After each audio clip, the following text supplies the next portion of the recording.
Hello মামা। হ্যাঁ ভাগ্নে বল। মামা একটা খারাপ খবর আছে। কি হয়েছে কি রে? ওই যে মেয়েটাকে নিয়ে পালিয়ে যাওনি মামিকে, ওই মামির স্বামী এসে পার্টি অফিসে। হোয়াট? কি বলছিস কি তুই এইসব?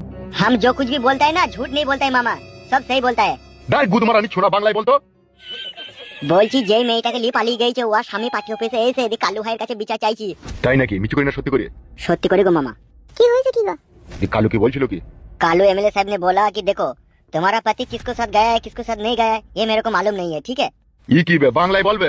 এমএলএ সাহেব বলছে যে তোমার বউ কার সাথে গেছে কি না গেছে এসব আমি জানিও নি আর এসব আমি দেখেও নি। তারপর কি বললো?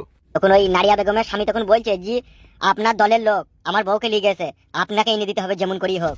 আমি আমার বউকে ছাড়া বাঁচতে পারবো না, আমার বই আমার জীবনের সবকিছু। শালাকে জুতি করে মারতে পারিনি? তুমি তো মুখে বল দিচ্ছি গো মামা, সেই লোকটা যা কাঁদছিল আমারই মায়া লাগছিল। কে? কিছু লাই কিছু লাই। কি হয়েছে কি গো? মামি না কে গো মামা? হ্যাঁ রে হ্যাঁ, তোর মামি। ওই একবার দাও একটু কথা বলি। পরে বলবি পরে বলবি। বেশ ঠিক আছে, এখন রাখ, আবার কোনো খবর এলে আমাকে ফোন করবি। বেশ ঠিক আছে। আমি শুনেছি গাঁড়ের গন্ধ তো ভূত পালাই। ই তো গাঁড়ের গন্ধ তো ভূত দৈরি চলে আসছে। কি হয়েছে কি বলবে তো নাকি? তোমার স্বামী খুঁজতে এসেছে। শালা কত বড় ছোট লোক, হ্যাঁ? শালা ঘরে থেকে বউ পালিয়ে গেছে, বইয়ের উপরে ঘৃণা করি বউকে ভুলি যাবে নাকি আবার বউকে খুঁজতে এসে। ওগো তুমি এত ভয় করছো কেন গো? সে খুঁজলো আর না খুঁজলো তাতে আমার কি? আমরা তো আর না বালক নই, আমরা শাবালক। তুমি আমার স্বামী আমি তোমার বউ, কে খুঁজলো আর কে খুঁজি মইলো তাতে আমাদের কোনো এসে যায় না। তুমি আমার স্বামী আমারই থাকবে।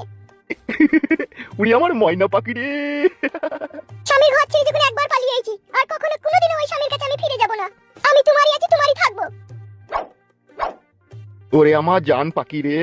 কখনো কোনোদিনও আমি তোমায় ছেড়ে যাব না মরুভূমি। আমি তোমার কাছে এইভাবেই সারা জীবন তোমার বুকে মাথা রেখে থাকবো। ওরে আমার চুলুবুলু পাখি রে। যতই আমার স্বামী খুঁজুক তাও আমি যাব না। ও আমার ডিম পাড়া গাবিন মুরগি গো।